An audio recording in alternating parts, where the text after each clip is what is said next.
سورہ فاتحہ میں ہم پڑھتے ہیں نا، اہدنا الصراط المستقیم صراط الذین انعمت علیہم، ہمیں سیدھے راستے کی ہدایت بخش، ان کا راستہ جن پر تیرا انعام ہوا دے۔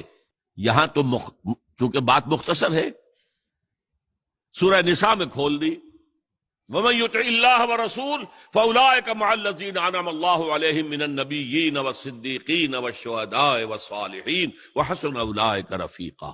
جو اللہ اور اس کے رسول کی اطاعت پر کاربند ہو جائیں گے انہیں معیت حاصل ہوگی، انبیاء کی، صدیقین کی، شہداء کی اور صالحین کی۔ یہ 4 کارڈرز ہو گئے، بیس لائن صالحین، ٹاپ نبی، نبوت کا دروازہ بند۔ یہ پہلے بھی اکتسابی شے نہیں تھی، یہ اللہ دیتا تھا جس کو دیتا تھا۔ وہاں بھی 2 راستہ درمیان میں رہ گئے، صدیق اور شہید۔ ان میں فرق کیا ہے؟ دیکھیے، صدیق ان کو کہا جاتا ہے جنہوں نے ایمان کی دعوت کو قبول کرنے میں کچھ دیر نہیں لگائی، اسپونٹینیس،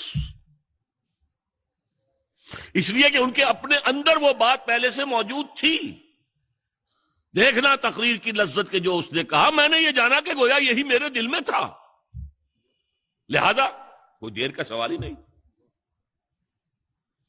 حضور فرماتے ہیں کہ میں نے جس کے سامنے بھی ایمان کی دعوت رکھی اس نے کچھ نہ کچھ توقف ضرور کیا، سوائے ابو بکر کے کہ اس نے ایک لحظے کا توقف کیے بغیر تصدیق کی۔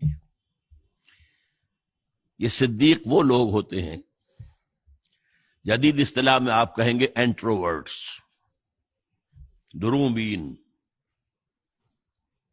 ہمت ہے تو افکار کی دنیا سے گزر جا، اپنے افکار کی وادیوں میں بھی سفر کر رہے، دل کی گہرائیوں میں بھی، اپنے من میں ڈوب کر پا جا سراغ زندگی۔ ان کا مزاج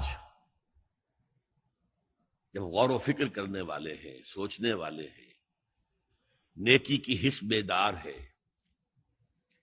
از خود اپنی فطرت سلیمہ اور عقل سلیم کی روشنی میں وہاں پہنچ گئے آس پاس، لہذا دعوت آئی فوراً تصدیق۔